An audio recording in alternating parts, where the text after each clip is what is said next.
Have you ever noticed how the more you chase after something, the faster it seems to slip away? Like trying to catch water in your hands, the tighter you squeeze, the more it escapes through your fingers. Perhaps you've spent decades pursuing happiness, security, or peace, only to find yourself more exhausted than fulfilled.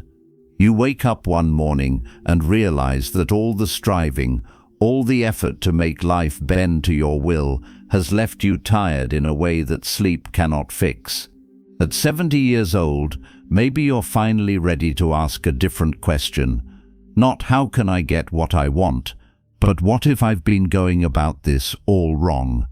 There's a weariness that comes from a lifetime of pushing, controlling, trying to force outcomes, and in that weariness, something beautiful can emerge, the willingness to let go. The Buddha understood this paradox 25 centuries ago. He taught that suffering doesn't come from life's challenges themselves, but from our desperate grasping at how we think things should be. What if peace isn't something you achieve by doing more, but something that reveals itself when you finally stop fighting? What if the greatest freedom of your later years comes not from adding to your life, but from laying down what you've been carrying all along? In the next few minutes, we're going to explore 10 profound Buddhist truths that can transform how you meet each remaining day. Not through effort, but through ease. Not through force, but through flow. Because sometimes the most courageous thing you can do is stop chasing and start receiving. Truth 1. The root of all this striving. I once met a woman named Dorothy, 78, at a meditation retreat in Northern California. She had arrived exhausted, carrying 3 decades of retirement that had somehow felt busier than her working years. I thought once I stopped working, I'd finally relax, she told me during tea. But I just filled the calendar with different things: volunteering, grandchildren, exercise classes, book clubs. I'm busier now than I ever was, and I still don't feel enough. What Dorothy was describing is what the Buddha called tanha, a word that literally means thirst. It's that relentless craving, that sense that this moment, as it is, isn't sufficient. We need something more, something different, something better, and we believe that if we just work hard enough, if we just control enough variables, we can finally arrive at the place where we can rest. But here's what the Buddha taught. The problem is not that you haven't tried hard enough. The problem is the trying itself, when it becomes grasping. Let me be clear, because this is where people often misunderstand Buddhist wisdom. Desire itself is not the enemy. The Buddha never said you shouldn't want anything or care about anything. He distinguished between wholesome desires, like wanting to help others, wanting to learn, wanting to grow, and tanha, which is the desperate clinging that says, I must have this or I cannot be happy. Think about it this way. When you wanted to see your grandson graduate, that was a beautiful desire rooted in love. But if you spent months anxious about whether you'd still be alive to see it, unable to enjoy the present because you were clinging to a future you couldn't control, that's tanha. The desire was natural. The suffering came from the grip. The Buddha said, attachment is the root of suffering, not life circumstances, not other people, not even loss or change. It's our white-knuckled holding on, our insistence that life must unfold according to our script, that creates the inner torment. Have you noticed how this works in your own life? Perhaps you spent years attached to being needed by your children, and when they built their own lives, you felt lost. Or you were attached to your role at work, and retirement felt like falling into a void. Or you clung to your health being a certain way, and when it changed, you felt betrayed. The circumstances themselves, children growing up, bodies aging, these are natural. The suffering came from resistance, from the mind's refusal to accept what is. There's a Zen story about a farmer whose horse ran away. His neighbor said, "What terrible luck," the farmer replied. "Maybe." The next day the horse returned with 3 wild horses. "What wonderful luck," said the neighbor. "Maybe," said the farmer. "His son tried to tame one of the wild horses and broke his leg. Terrible luck." "Maybe." Then the army came to draft young men for war, but the son couldn't go because of his broken leg. "Wonderful luck." "Maybe." The farmer understood something profound. He couldn't control what happened, only how tightly he gripped his ideas about whether things were good or bad. He had learned to hold life lightly. This doesn't mean you become passive or stop caring. It means you recognize that peace comes not from controlling outcomes, but from releasing your desperate attachment to them. You still show up, you still act, you still love, but from a place of openness rather than clinging. So ask yourself gently, where in your life right now are you exhausting yourself through grasping? What would it feel like to want something without needing to control it? Because that shift from desperate striving to engaged presence is where freedom begins. Truth 2. Letting go is not giving up. When people first hear about letting go in Buddhist practice, there's often resistance. "You mean I should just accept everything, stop trying, give up on what matters to me?" And I understand that concern, especially after a lifetime of being told that effort equals virtue, that winners never quit, that you must fight for what you want. But letting go is not giving up, it's setting down. Imagine you've been carrying a heavy backpack up a mountain for decades. Inside are all the things you thought you needed: old resentments, outdated identities, fears about the future, regrets about the past. Letting go doesn't mean abandoning the mountain. It means putting down the backpack so you can climb with freedom. There's a beautiful image the Buddha used, holding sand in your hand. If you try to grasp it tightly, fist clenched, the sand escapes through your fingers. But if you hold your hand open, palm up, the sand rests there naturally. This is the paradox. When you stop grasping, you can actually hold more. A few years ago, I spoke with a retired engineer named Arthur, 74. He'd spent his whole life solving problems, fixing things, making systems more efficient. "My wife used to tell me I tried to engineer our relationship," he said with a sad laugh. "I thought if I could just figure out the right combination of actions, we'd be happy. But the harder I tried to control everything, the more she withdrew."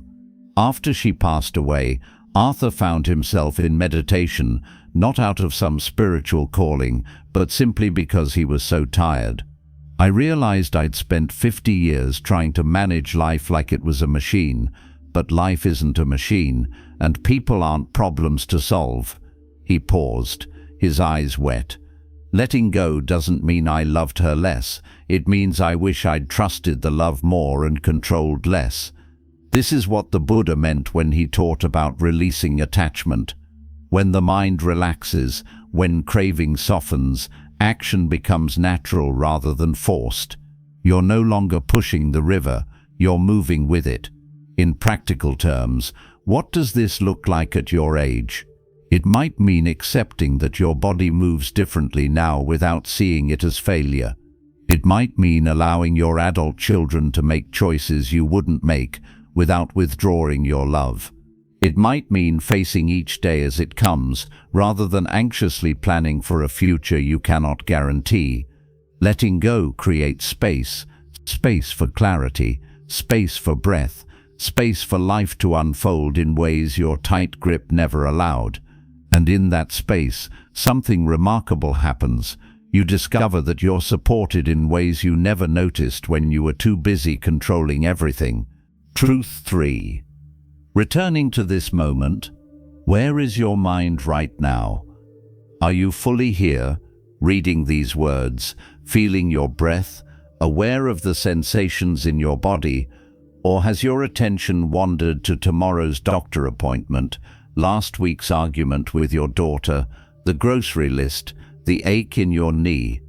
The Buddha taught that only this moment is real. The past is a memory, the future a fantasy, and we spend our lives living everywhere except where life actually happens right here, right now. Think about how much of your worry exists in a future that hasn't arrived. How much of your regret lives in a past you cannot change. Meanwhile, this breath, this heartbeat, this singular, unrepeatable moment, it passes by unseen because your mind is elsewhere. There's a woman I'll call Grace, 81, who told me she finally understood presence when she was diagnosed with a serious illness. Before that, she said, I was always somewhere else. During dinner, I'd be thinking about what to watch on TV later. During my morning walk, I'd be mentally writing my grocery list. I thought I was being efficient, multitasking. She smiled gently, but I was missing my life. After her diagnosis, something shifted. I started really tasting my tea, noticing the light coming through the window, feeling my granddaughter's hand in mine instead of thinking about what we'd do next. Not because I became some enlightened being, but because I finally realized this moment might be all I have. And if that's true, why would I waste it somewhere else? The Buddha called this practice anicca, impermanence. Everything changes, everything passes. The coffee cup will break, the flower will wilt, your body will continue to age. This understanding isn't meant to depress you, it's meant to wake you up to the preciousness of now. Have you noticed how many sunrises you've missed because you were still in bed rehearsing yesterday's conversation? How many conversations with loved ones you've half heard because your mind was already planning tomorrow? The present moment is not a waiting room. It's not something to get through so you can arrive somewhere better. It's the birthplace of all change, all possibility, all peace. When you're fully present, even difficulty becomes workable because you're meeting it directly rather than adding layers of mental suffering on top. This doesn't require anything mystical. It simply requires coming back to your breath, back to your senses, back to this. Right now, feel your body where it makes contact with whatever you're sitting or standing on. Notice the temperature of the air on your skin. Listen to the sounds around you without labeling them. This is presence, and it's available in every single moment if you remember to return. The mind will wander. That's what minds do. But each time you notice it's wandered and gently bring it back, you're strengthening your capacity to live where life actually is. You're coming home. Truth 4. When obstacles become teachers. At 70-something, you've faced your share of difficulties. Loss, illness, disappointment, betrayal. These are not theoretical concepts, but lived realities. And perhaps you've wondered, why? Why did this happen? Why me? The Buddha never promised that following the Dharma would eliminate life's challenges. Rain falls on the just and unjust alike. Bodies age. People die. Circumstances shift in ways we cannot control. What the Buddha taught was how to meet these difficulties without adding unnecessary suffering on top of the pain that's already there. There's a profound teaching here.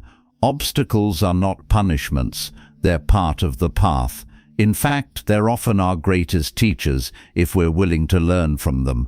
I remember meeting a man named Robert, 76, whose wife had left him after 40 years of marriage.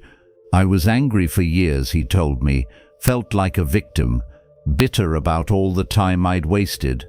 But through that pain, he began to examine his life honestly for the first time. I realized I'd been emotionally absent for decades. Not cruel, just not really there. I took her for granted. The teaching wasn't that he deserved to be left. The teaching was about seeing clearly what he couldn't see before. That pain cracked me open, he said, and through the crack finally some light got in. I can't undo the past, but I've become a different person, more present, more grateful, more willing to actually show up. This is what the Buddha meant when he taught that difficulty strengthens patience, wisdom, and compassion. Every challenge you face is an invitation to ask, what is this teaching me that comfort never could? Maybe the illness that slowed you down taught you that your worth isn't tied to productivity. Maybe the loss of a loved one revealed how precious every ordinary moment had been. Maybe the financial struggle taught you what really matters beyond material security. These aren't easy lessons, and I don't mean to minimize your pain, but there's a choice in how you hold that pain. You can let it harden you into bitterness, or you can let it soften you into wisdom. The Buddha himself was born a prince, sheltered from all suffering. But it was only when he left the palace and encountered aging, illness, and death that his spiritual journey began. His comfort taught him nothing. His encounter with difficulty awakened him. So when you face your next challenge, and you will, perhaps you can pause before the automatic stories of "why me" and "this is terrible," and simply ask, what if this difficulty is not my enemy but my teacher? What if hidden in this hardship is exactly what I need to learn? Not every lesson comes wrapped in joy, but every lesson, if we're willing to receive it, brings us closer to freedom. Truth 5. Reclaiming your inner authority. How much of your peace depends on other people's actions? How often do you feel disturbed because someone didn't call, didn't understand, didn't appreciate you the way you needed? How many days have been ruined by someone else's mood, someone else's judgment, someone else's choices? The Buddha taught something radical. No one can take your peace unless you hand it over. This doesn't mean other people's actions don't affect you. Of course they do. You're human, not stone. But there's a difference between feeling an emotion and being ruled by it, between being hurt and giving that hurt dominion over your entire state of being. I knew a woman, Eleanor, 79, who spent most of her life waiting for her daughter's approval. Every phone call I'd analyze her tone, Eleanor said. Every visit I'd watch for signs that she was disappointed in me. I gave her all the power over whether I felt like a good mother or not. After years of this painful dance, Eleanor began to practice what the Buddha called being a lamp unto yourself. She realized that her daughter's approval or disapproval couldn't actually change the truth of who she was or the love she'd given. I'm still her mother, I still love her, but I'm no longer handing her the remote control to my inner peace. This is what returning authority to the mind means. The mind is the host, circumstances are guests. You can welcome the guests, acknowledge them, even be affected by them, but they don't run the household. Think about it. When someone criticizes you, what actually hurts? The words themselves are just sound waves. What hurts is the story you tell yourself about those words, the meaning you assign, the identity you defend. But you are not your thoughts, you are not your circumstances, you are the awareness that witnesses both. And from that place of awareness, you have more power than you realize. This doesn't happen overnight, it's a practice. Each time you notice yourself giving away your peace, I can't be happy until they apologize, or my day is ruined because of what they said, you can pause and ask, do I want to hand them this power? The Buddha said, you yourself, as much as anybody in the entire universe, deserve your love and affection.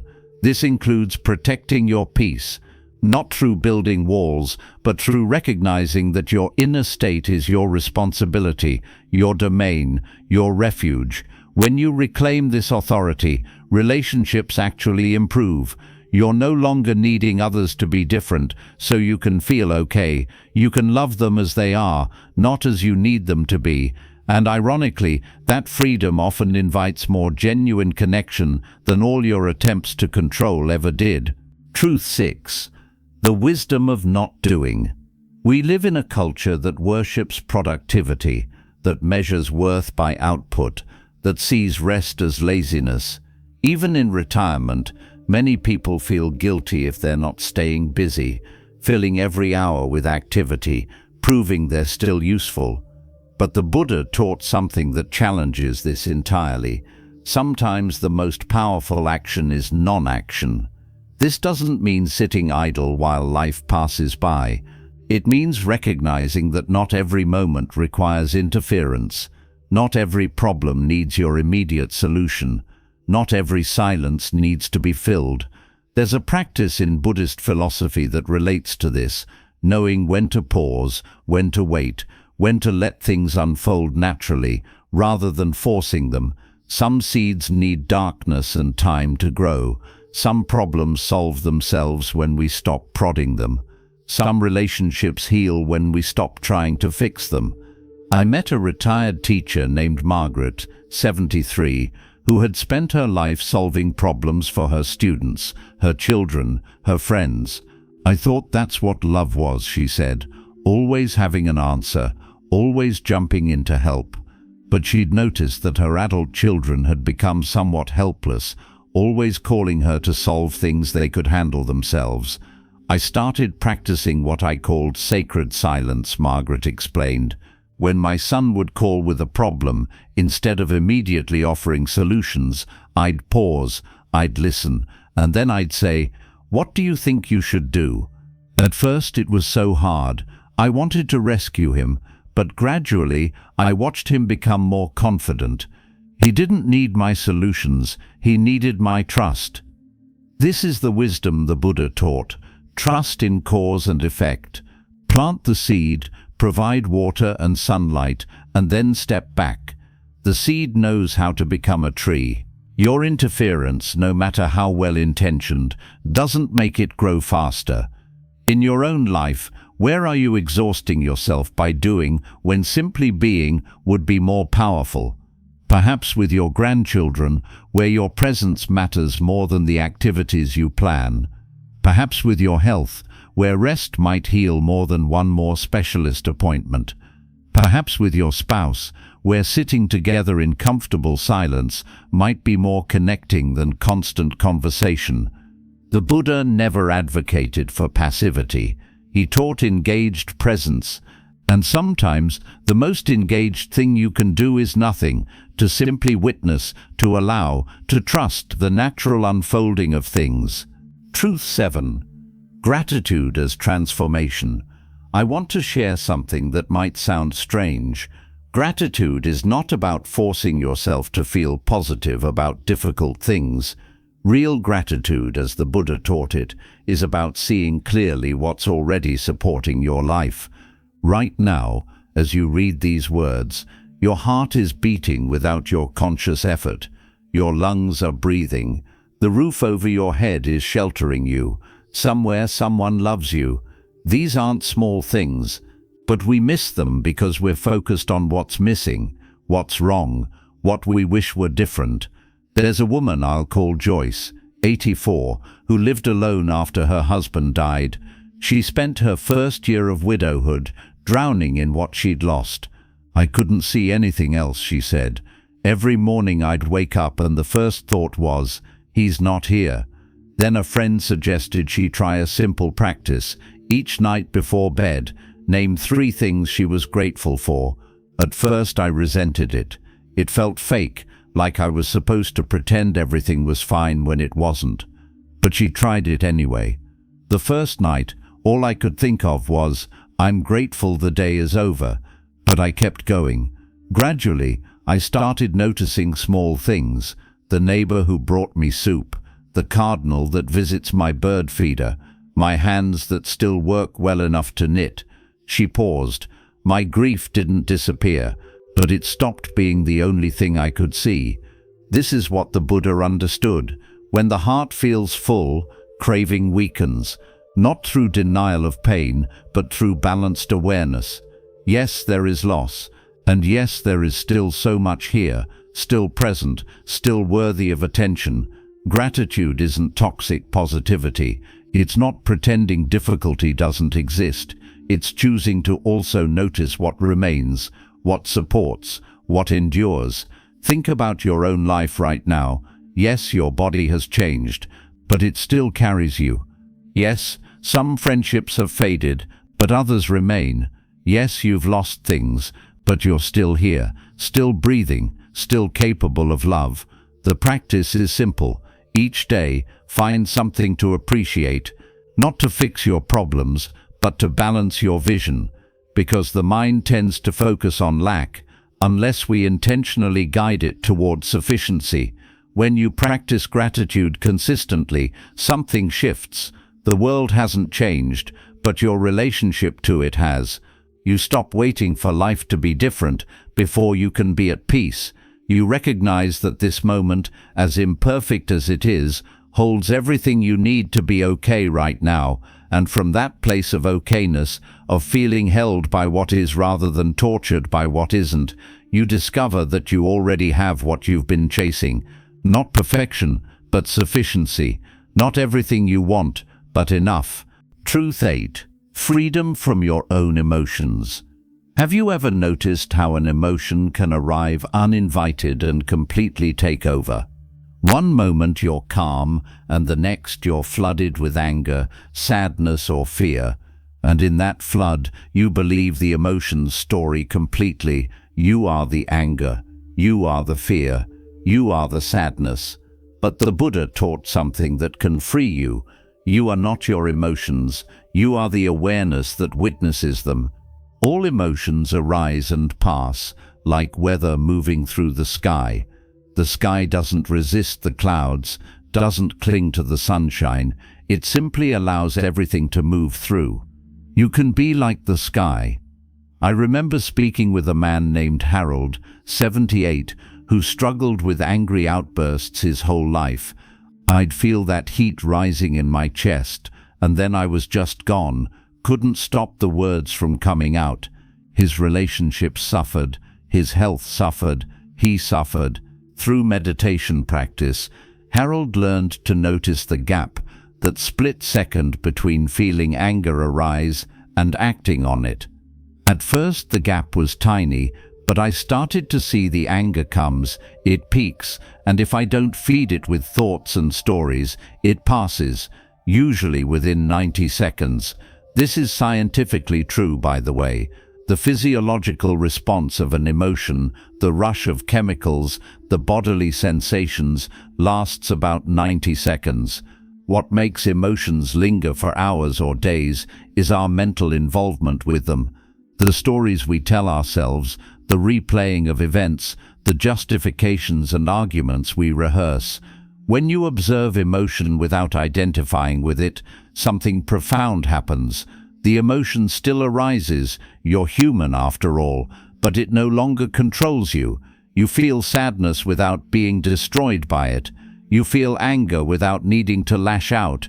You feel fear without being paralyzed. The practice is simple but not easy. When a strong emotion arises, pause. Feel where it lives in your body. Notice the sensations without the story, the tightness in your chest, the heat in your face, the heaviness in your belly, just sensations arising and passing. And then, if you can, get curious. What is this emotion trying to tell me? What need isn't being met? What boundary has been crossed?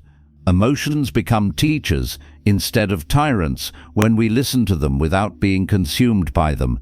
This practice becomes especially important as you age, when you might face emotions you've avoided your whole life.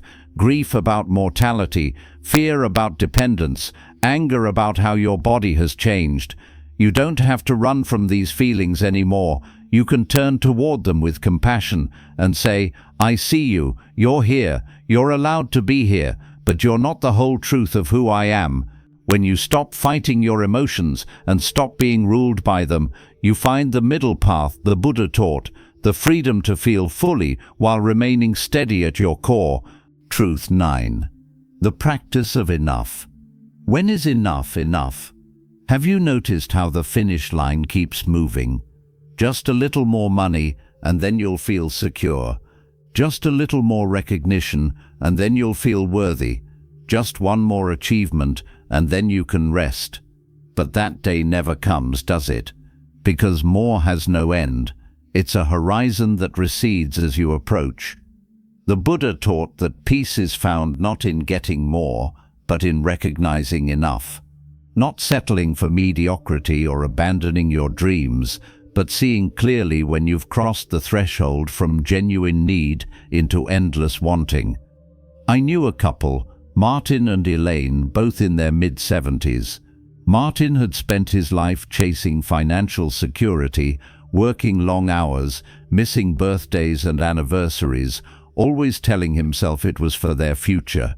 When he finally retired, they had more money than they'd ever need, but they'd lost something irreplaceable: time. And time, unlike money, you cannot earn back.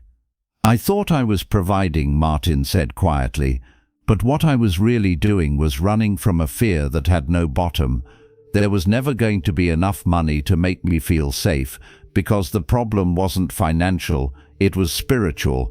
This is what the Buddha meant when he taught about letting go of the endless search for more. Peace is not found in a perfect future. It's found in harmony with the present. What does enough look like for you right now? Enough activity? Enough achievement? Enough control? The answer will be different for each person, but the question is the same. When will you allow yourself to say, "This is sufficient. I can stop chasing now. I can receive what's already here"? Because here's what happens when you practice enoughness: seeking ends and meeting begins. You stop endlessly scanning the horizon for what's missing and start seeing what's present: the grandchild's laughter, the warmth of morning sun, the comfort of a familiar room. These simple things become luminous when you're not racing past them towards something better. The Buddha said that contentment is the greatest wealth, not because you have everything you could possibly want, but because you want what you have. You've made peace with your life as it is, even as you continue to engage with it, care for it, nurture it. This doesn't mean you stop growing or stop caring about improvement. It means you stop torturing yourself with the belief that you're not okay until some external condition changes. You're okay now. Not perfect, not problem-free, but enough. Truth 10. Trusting the timing of your life. Why hasn't it happened yet? Why is this taking so long? Why do other people seem to have what I'm still waiting for? These questions can torment you if you believe that life should move according to your timeline. But the Buddha taught that everything arrives when causes and conditions are ready. Not a moment sooner, not a moment later. There's a teaching about a farmer who, impatient for his crops to grow, went out at night and pulled on the shoots to make them taller. The next morning, his entire crop was dead. He'd forced what needed time, and in doing so destroyed what he was trying to help. I think about my own life, about the things I wanted desperately at 40 that would have been wrong for me, relationships I thought I couldn't live without that would have kept me small, opportunities I grieved missing that would have taken me away from where I needed to be. Now, in retrospect, I can see the perfect timing, not because some cosmic force was orchestrating events, but because I wasn't ready yet. The lessons I needed to learn, I hadn't learned. The growth I needed, I hadn't grown. The timing wasn't late, I was early. There's a woman I know, Carmen, 71, who spent 20 years trying to reconcile with her sister. I did everything I could think of. Letters, calls, showing up at family events. Nothing worked. She carried that grief for decades. Then unexpectedly, her sister called. No big dramatic apology, just, "I'm ready to talk." "All those years I thought the timing was wrong because of her," Carmen said. "But when we finally did talk, I realized I wouldn't have been ready before either. I hadn't done the work on myself yet. I would have just replayed our old patterns." This is what trusting timing means.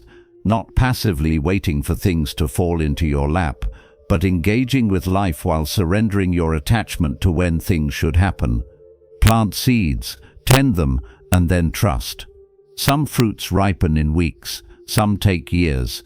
Forcing them doesn't make them sweet. At your age, you've seen enough to know that rushing rarely leads anywhere good. That delay often reveals itself as preparation, that what looked like denial was actually protection. So when you're frustrated that something isn't happening on your schedule, perhaps you can pause and ask, What if the delay is allowing me to become who I need to be to receive this well? What if life's timing is wiser than my impatience? Because when impatience softens, something beautiful becomes visible, the journey itself. The waiting isn't empty time to be endured until the real thing arrives. The waiting is part of the thing. The becoming is part of the being.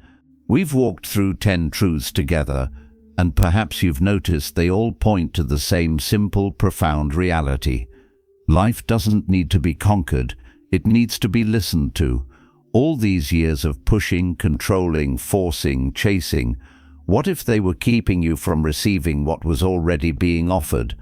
What if peace has been knocking gently at your door while you were out frantically searching for it? The Buddha's final teaching was this: be a lamp unto yourself. Not because no one else can help you, but because the light you seek doesn't come from outside. It's already within you, waiting for you to stop running long enough to notice it. I think about all the people I've met who finally discovered this in their later years. Not through achieving more, but through surrendering the battle. Not through getting everything right, but through accepting themselves exactly as they are. Not through reaching some perfect state, but through making peace with the imperfect, beautiful, messy reality of being human. At 70, at 80, at 90, you have accumulated so much experience, so much wisdom, so much survival. But have you also accumulated too much weight, too much striving, too much trying to make life be something other than what it is? What if this next chapter could be different? What if you could live the remaining days, weeks, years, not as a fight, but as a dance? Not as a problem to solve, but as a gift to receive. This doesn't require you to become someone new. In fact, it's quite the opposite. It requires you to stop trying to become anything at all and simply be who you already are beneath all the layers of should and must and not enough. The chase is exhausting because there's nowhere to arrive. You're already here. This moment is already whole. And you, exactly as you are right now, imperfect, aging, uncertain, you are enough. So take a breath, feel it enter your body, feel it leave. That's all there is, just this. And this is where life has always been waiting for you to arrive. When you stop chasing life, something miraculous happens. Life begins to come to you, not because you've earned it, but because you've finally opened your hands to receive what was always being offered. If this touched something in you, if you felt even a flicker of recognition, then perhaps you're ready. Ready to put down the backpack, ready to open your hands, ready to trust that you can stop running now. Because the light you've been seeking, it's not ahead of you, it's not behind you, it's right here, in this breath, in this moment, in this aware, witnessing presence that has been with you all along. Welcome home.